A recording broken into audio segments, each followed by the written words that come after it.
Bonjour à tous, on est lundi 16 heures, petit point de marché. L'euro-dollar continue toujours de remonter, vous avez vu, on avait cru un instant qu'il allait plutôt descendre et nous amener vers des cours de céréales et de matières premières en général plus haut en baissant, mais là il semble qu'il ne veuille pas descendre mais rester autour de 1,15, 1,12. Donc pour l'instant, ça n'aide pas nos céréales à s'apprécier. Alors, côté pétrole, on n'a pas de grands soucis. On est toujours dans ces niveaux autour de 45-50 dollars, sans grand changement. Alors, au niveau des céréales, c'est là qu'il y a eu quand même de l'évolution depuis 3 jours. On est dans une tendance haussière.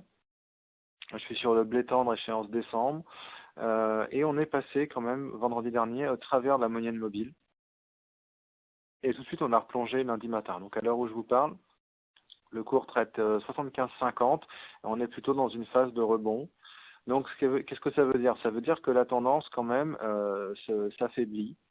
On est toujours dans une tendance haussière, hein, donc qui peut être peut être un rebond suite à cette grande tendance baissière qu'on a eue ou une nouvelle tendance haussière. C'est toujours assez difficile à dire.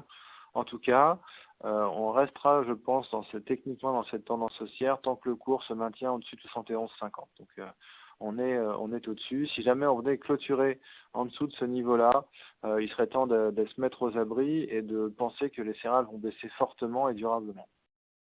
Pour l'instant, pas de panique. Vous avez vu qu'en maïs, je vous parlais de la pression de récolte qu'empêchait le marché de rebondir malgré 3 à 4 rebonds, c'est-à-dire de tentatives de franchissement de ce niveau de 168 échoué. Et là, on a fait pire que ça, puisque l'échéance novembre, bon, c'est probablement un des derniers jours où je vous en parle, mais l'échéance novembre, elle est passée en dessous de ce niveau de 160, qui était le niveau le plus bas historique de l'échéance. On traite en ce moment à 158,50 et le cours est en train de s'enfoncer et le maïs donne un très mauvais signal. Donc, pour ceux qui ont des ventes récoltes à faire, ça risque d'être pire dans les jours qui viennent.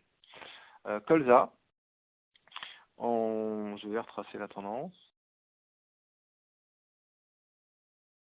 On est dans une tendance haussière, clairement. Le cours hésite un petit peu aujourd'hui.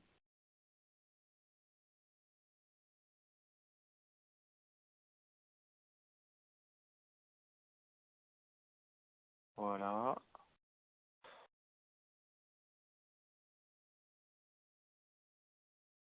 Vous voyez, le cours hésite un petit peu aujourd'hui, mais on a une tendance haussière qui est bien parce que la pente est pas trop importante, donc ça laisse de la place quand même à avoir des petites journées où le cours se calme comme aujourd'hui. Mais vous avez vu quand même qu'avec un blé, un maïs dans le rouge, le colza se tient, donc il n'y a pas tellement d'effet de groupe de céréales, et donc ça laisse penser quand même qu'on a des chances de retourner encore à ce niveau de 380, voire pourquoi pas tenter d'atteindre ces niveaux de 390. Alors je ne sais pas exactement où je vous mettrai le. Bon, c'est sûr qu'à 400 il y a un support, mais allez, peut-être on mettra le prochain niveau d'objectif autour de 384 euros, 383,75. Donc voilà. Donc pour résumer, techniquement, le blé semble moins haussier, mais toujours d'une tendance positive. Le maïs plutôt baissier et le colza toujours dans sa tendance haussière. Voilà. Je vous remercie de m'avoir écouté et à très bientôt.